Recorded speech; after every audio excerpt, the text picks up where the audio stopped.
Hi students, अपन 12th class का chapter number 13 vector सदिश के बारे में पढ़ रहे थे। मैंने 10 वीडियो कंप्लीट कर दिए हैं, यानी कि चैप्टर फिनिश हो चुका है। 13 चैप्टर है, वो मैंने बताया था कि ये चैप्टर 7 मार्क्स का है। बहुत इम्पोर्टेंट और बहुत इंटरेस्टेड चैप्टर है। ये इसका लास्ट वीडियो होगा।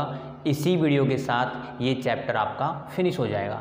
देखिए बेटा, सबसे ज़्यादा 3 मार्क्स में आने वाला वेरी वेरी इम्पोर्टेंट क्वेश्चन हमने आपके सामने राइट किया है।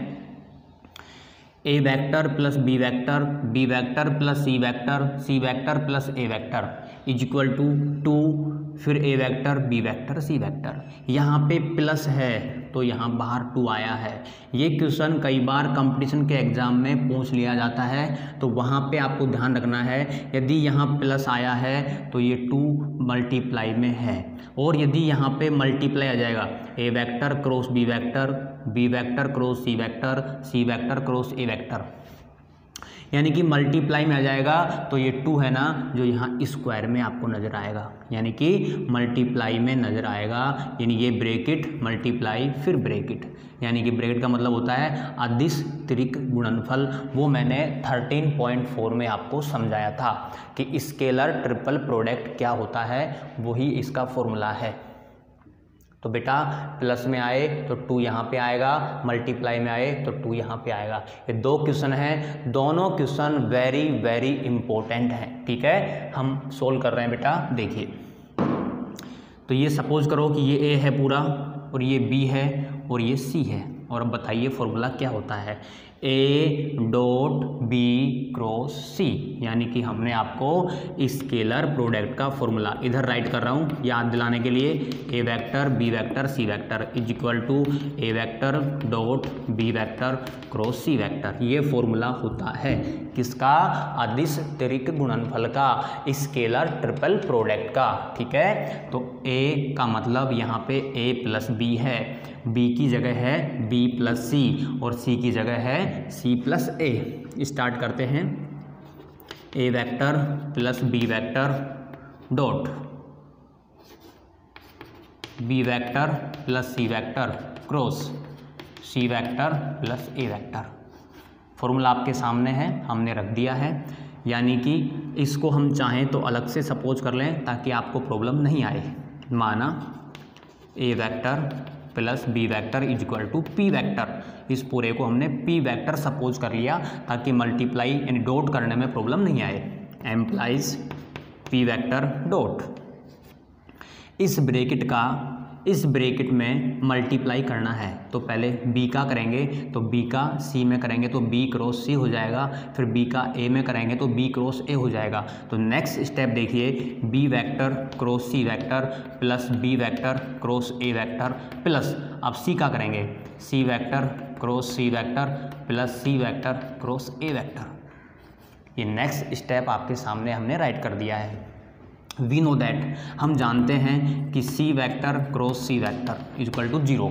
समान सदिश आने पे A vector cross A vector, B vector cross B vector, I cross I, इन सभी का मान 0 होता है। ऐसा आपने पढ़ लिया है 13.3 में। Okay, implies P vector dot, तो ये आ गया B vector cross C vector plus B vector cross A vector plus ये 0 हो गया plus C vector cross A vector. Okay, और अब हम वापस यानी कि पी का वेक्टर का रख देंगे। पी वेक्टर इज इक्वल था A vector plus B vector, A vector plus B vector dot B vector cross C vector plus B vector cross A vector plus C vector cross A vector. ये write कर दिया। और dot का मतलब होता है पहले ए का डॉट करेंगे इन सभी में, फिर प्लस, फिर बी का डॉट करेंगे इन सभी में। तो अगला स्टेप राइट कर रहा हूँ। देखिए, implies A vector dot B vector cross C vector plus A vector dot B vector cross A vector plus A vector dot C vector cross A vector. A का डॉट कर दिया है, अब करेंगे बी का प्लस बी वेक्टर डॉट, ये आ गया B vector cross C vector plus B vector dot B vector cross A vector plus B vector dot C vector cross A vector. ये देखिए बेटा, हमने पहले ए का डॉट किया और फिर बी का डॉट किया, ओके, और ये बन गया अदिश त्रिक गुणनफल का फॉर्मूला। बेटा सॉरी, ये डिस्टर्ब हो रहा है, इसके लिए अब इसको हम राइट कर देंगे।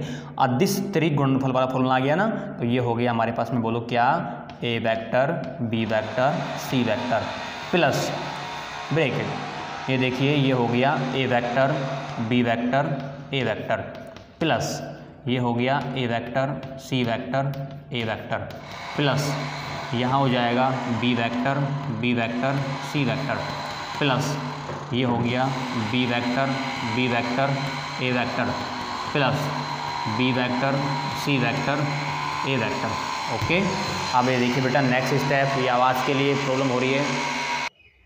देखिए बेटा, इसके बाद हमने वहाँ पे राइट किया है A B C, okay, A vector B vector A vector. हमने बताया था जब कभी दो समान सदिश आ जाएं, ए डबल आ जाए, बी डबल आ जाए, सी डबल आ जाए, तो उसका मान 0 होता है, ऐसा भी हमने आपको बता रखा है। तो यहाँ सामने या नीचे राइट कर सकते हैं कि we know that A vector B vector equal to 0, कि दो समान सदिश आने के बाद उसका मान 0 प्राप्त होगा।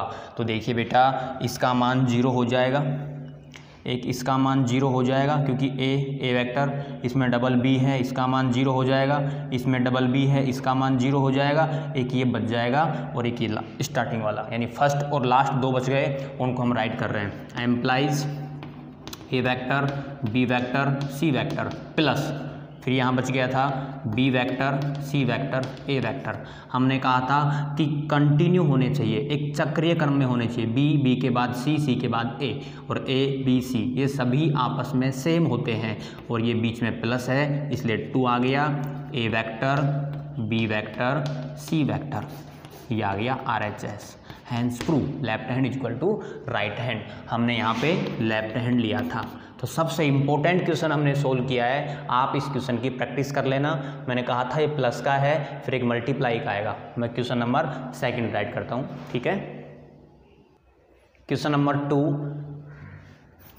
सिद्ध करो कि प्रूव करो कि points A B C D समतलीय हैं, कोप्लेनर। और हमने आपको कोप्लेनर के बारे में बताया था, यदि आपको बिंदु दे रखे हों तो फॉर्मूला होता है A vector B vector C vector equal to 0, यानी कि अदिश त्रिक गुणनफल का मान 0 प्राप्त हो तो हम बता सकते हैं कि ए बी सी समतलीय हैं। तो यहाँ बिंदु हैं, बिंदु को आप सदिश में बनाएंगे, वो हमने 13.1 में आपको बता दिया था, ठीक है बेटा। यहाँ बिंदु 4 हैं, ए बी सी डी। यदि बिंदु 3 होते वो क्वेश्चन मैंने आपको करवा दिया, लेकिन यहाँ पे 4 बिंदु हैं, तो आप क्या करेंगे, इन चारों बिंदुओं से पहले आपको 3 वेक्टर बनाने होंगे। आप ए को या फिर बी को या सी को या फिर डी को, किसी भी एक बिंदु को स्थायी कर देंगे, यानी फिक्स्ड कर देंगे। तो बेटा देखो, जैसे हम आपको समझा रहे हैं ए बी सी और डी, ए को फिक्स करते हैं तो ए बी ए सी और ए डी, तो हमारे पास बन जाएगा A B vector A C vector और ए डी वेक्टर। यदि आप बी को फिक्स करते हैं तो जब बी को फिक्स कर देंगे तो बनेगा बी ए बी सी और बी डी, तो आपको लिखना होगा बी ए बी सी और बी डी। हो सकता है आप सी को फिक्स कर दें तो आएगा सी ए सी बी सी डी। इसके फॉर्मूले 4 हो सकते हैं, ए को फिक्स किया, बी को फिक्स किया, डी सी को या फिर डी को। तो आपके सामने हमने ए को फिक्स कर दिया, तो बताओ बेटा जब ए को फिक्स कर देंगे तो क्या बोलेंगे, A B vector A C vector A D vector. तो ए बी वेक्टर कैसे आएगा, ए बी वेक्टर का फॉर्मूला 13.1, बोलो O B vector minus O A vector, यानी कि बी का स्थिति सदिश माइनस ए का स्थिति सदिश, मतलब पोजीशन वेक्टर। ऐसे ही ए सी वेक्टर का बताएंगे तो ओ C vector minus O A vector, और ए डी वेक्टर के लिए आ जाएगा ओ D vector minus O A vector. तो हमको पहले ए बी वेक्टर फाइंड करना है, फिर ए सी वेक्टर फाइंड करना है, फिर ए डी वेक्टर फाइंड करना है। तो ए बी वेक्टर के लिए आप क्या करेंगे, ओ बी, तो बी से ये बिंदु है तो बिंदु से बनेगा स्थिति सदिश। तो सबसे पहले ओ ए वेक्टर, तो बताओ कितना आएगा, 4i cap plus 8j cap plus 12k cap. Similarly O B vector आएगा 2i cap plus 4j cap plus 6k cap. O C vector आएगा 3i cap plus 5j cap plus 4k cap. ऐसे ही O D vector आएगा 5i cap plus 8j cap plus 5k cap. तो आप ए B vector निकाल लेंगे, ए C vector find कर लेंगे और ए डी वेक्टर फाइंड कर लेंगे, फिर लास्ट में लिख देंगे। इसलिए समतलीय A B vector, A C vector, A D vector. और इसका आंसर कैसे फाइंड करते हैं, सारणिक से। और सारणिक आप जानते हैं डिटर्मिनेंट्स का कैसे मान ज्ञात किया जाता है, प्रसार कर देना। प्रसार करने के बाद आंसर 0 आएगा और 0 आ जाएगा तो ये प्रूव हो जाएगा कि ए बी सी डी समतलीय हैं। ऐसा क्वेश्चन मैंने 13.4 में सोल्व कर दिया था, लेकिन यहाँ पे 4 बिंदु आ गए ए बी सी डी, इसलिए मुझे सोल्व करना ज़रूरी था। ठीक है बेटा, जब 4 आए तो 3 बना लेंगे। 3 कैसे बनेंगे, एक को इस तरह कर देंगे, और 3 ही आएंगे तो no problem, A vector B vector C vector is equal to 0 कर देंगे। ओके, क्वेश्चन नंबर 3 पे आते हैं। क्वेश्चन नंबर 3 इंपॉर्टेंट क्वेश्चन है। त्रिभुज A B C, triangle A B C के वर्टेक्स शीर्ष A B C is given, हमको दिए गए हैं हो तो एंगल यानी कोण ए बी सी का आपको बताना है कितना होगा। तो देखो बेटा ए बी सी, तो यहाँ पे बी आ गया, ये बीच में कोण बन गया, ठीक है, यहाँ ए हो गया और यहाँ पे सी हो गया, ये ट्राइंगल हो गया। देखो बी ए और बी सी, यानी कि बी पॉइंट है, बी पॉइंट पे कितना कोण बनेगा वो हमको बताना है। ये पॉइंट दे रखे हैं, इसको सदिश में बदला जाएगा, तो इस तरह से बदलेंगे, बी से बी ए और बी से बी सी। तो सबसे पहले आपको ए का स्थिति सदिश लिखना होगा, ए का पोजीशन वेक्टर लिखना होगा। बोलो क्या होगा, O A vector I cap plus 2j cap plus 3k cap. B से बनेगा ओ बी वेक्टर, बोलो कितना आएगा, -i प्लस 0j कैप और 0k cap. O C vector 0i cap plus j cap plus 2k cap. हमको चाहिए B A vector, बताओ formula क्या होगा, O A vector minus O B vector. आप सेल्फ राइट करेंगे और लेस करेंगे। ऐसे ही बी सी वेक्टर, ये आएगा ओ सी माइनस ओ बी वेक्टर, यानी कि ओ सी वेक्टर में से ओ बी वेक्टर को घटा लेंगे और हमारे पास में ये भी आ जाएगा। तो बी ए वेक्टर भी आ गया, बी सी वेक्टर भी आ गया। ठीक है, अब हमको लिखना होगा फॉर्मूला, बोलो क्या होता है, cos angle A B C. Cos theta का फॉर्मूला यानी दो सदिशों के मध्य का कोण कैसे निकालते हैं, A vector dot B vector upon A vector का मैग्नीट्यूड और बी वेक्टर का मैग्नीट्यूड। तो ए और बी की जगह हमारे पास क्या है, बी ए और बी सी। तो B A vector dot B C vector upon B A vector का मैग्नीट्यूड और बी सी वेक्टर का मैग्नीट्यूड। ये सभी वैल्यूज़ आपके पास में है। देखो बी ए वेक्टर यहाँ से आएगा, बी सी वेक्टर यहाँ से आएगा, डॉट आप जानते हो अदिश गुणनफल 13.2 पढ़ ली है, मापांक पढ़ लिया है। जो भी आंसर आएगा वो लास्ट में राइट कर देंगे, angle A B C is equal to cos inverse bracket underline. ध्यान रखें लास्ट में कोस इनवर्स में राइट करके आएँ, कभी भी आए यानी थीटा या एंगल ए बी सी जो भी पूछे आपसे इक्वल में कोस इनवर्स या फिर साइन वाला आए तो साइन इनवर्स ब्रैकेट में राइट करके आए। इंपॉर्टेंट क्वेश्चन है, 3 मार्क्स में पूछा जा सकता है। ठीक है, क्वेश्चन नंबर 3। अब आते हैं हम क्वेश्चन नंबर 4 पे। देखिए बेटा वेरी वेरी इंपॉर्टेंट क्वेश्चन होगा। 4th क्वेश्चन है, A vector is equal to B vector is equal C vector is equal इस प्रकार हैं। ये सबसे ज़्यादा इंपॉर्टेंट कंडीशन है, इस कंडीशन पे ध्यान देना।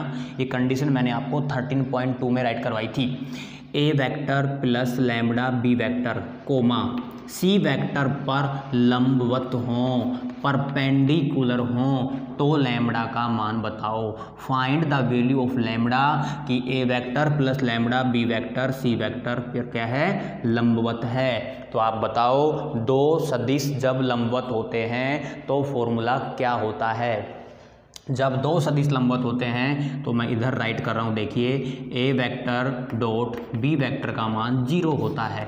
कब, जब ए वेक्टर परपेंडिकुलर बी वेक्टर। तो ए और बी का मतलब इस क्वेश्चन में क्या है, ए का मतलब ये है A vector plus lambda B vector और बी वेक्टर का मतलब है सी वेक्टर। तो आपको ए की जगह इसको लिखना है और बी की जगह इसको लिखना है और डॉट करना है और इक्वल 0 लिखना है।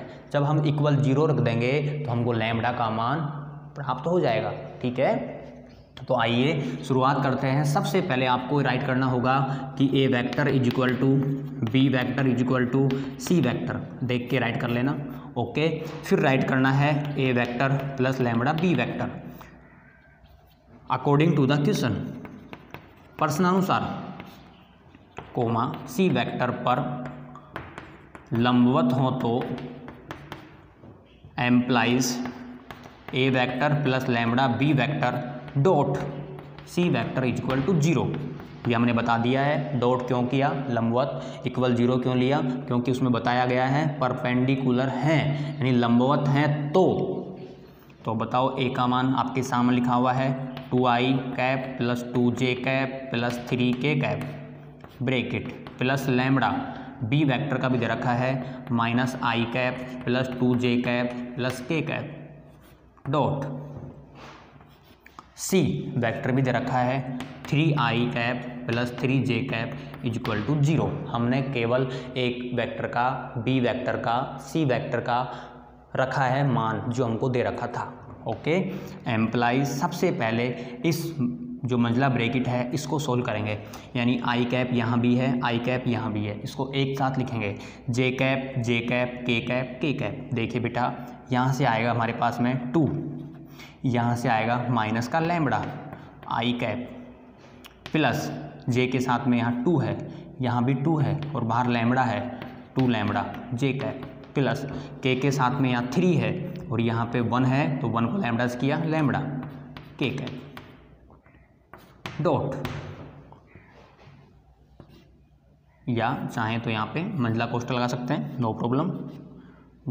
और ये आ गया 3i plus 3j cap is equal to 0। अब हम क्या करेंगे, डॉट जानते हैं, i को i से डॉट करना है 1 होता है, j को j से करना है 1 होता है, k को k से करेंगे। यहाँ पे k नहीं है तो छोड़ देंगे। ठीक है, तो बताओ i का यहाँ पे 3 है और यहाँ पे i का 2 माइनस लैम्बडा है। तो बताइए एम्प्लाइज कितना हो गया 3 2 जा 6 माइनस 3 लैम्बडा प्लस j के साथ यहाँ 3 है 3 2 जा 6 प्लस 3 2 जा 6 lambda is equal to 0। Implies यानी कि हमारे पास में 6 प्लस 6 हो गया 12 माइनस 3 लैम्बडा प्लस का 6 लैम्बडा, ये बच गया हमारे पास में 3 lambda is equal to 0। Implies ये हो गया 3 lambda is equal to minus 12। Implies आप नीचे राइट करेंगे, मेरे पास स्पेस नहीं है इसलिए मैं सामने राइट कर रहा हूँ। तो lambda is equal to minus 12/3, implies lambda is equal to -4, ऐसे ब्रैकेट में अंडरलाइन कर देंगे। देखिए बेटा, कैलकुलेशन में मिस्टेक मत करना, क्वेश्चन इंपॉर्टेंट है, केवल लैंग्वेज समझना है कि लंबवत कौन कौन है, बस डॉट कर देना, इक्वल 0 कर देना, वैल्यू पुट कर देना, आई एक साथ कर लेना और फिर डॉट करके लैम्बडा का मान प्राप्त होगा। ओके, तो मैंने इस वीडियो में आपको 4 क्वेश्चन किए हैं। वीडियो काफ़ी लंबा हो चुका है, तो जितने क्वेश्चन मैंने इस वीडियो में किए हैं 4 क्वेश्चन किए हैं, ये 4 के 4 आपको आने चाहिए। ठीक है बेटा, मेरी तरफ से चैप्टर फिनिश है।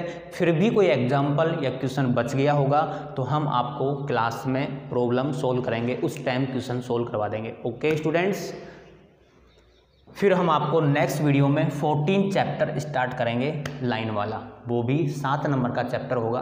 तो आप उस चैप्टर को पढ़ने से पहले इस चैप्टर को कंप्लीट कर लें, ताकि ये हो कि हमने चैप्टर का रिवीजन कर लिया है आपको नेक्स्ट वीडियो स्टार्ट करने से पहले हम इसका टेस्ट पेपर अपलोड कर देंगे। उस टेस्ट पेपर के सभी क्वेश्चन आपको सोल्व करने हैं। यदि आपको टेस्ट पेपर में प्रॉब्लम आती है तो आप मुझे बताएंगे जब क्लास में आप आएंगे। ठीक है बेटा, ओके, बाय बाय, फिर मिलते हैं आपसे नेक्स्ट वीडियो में।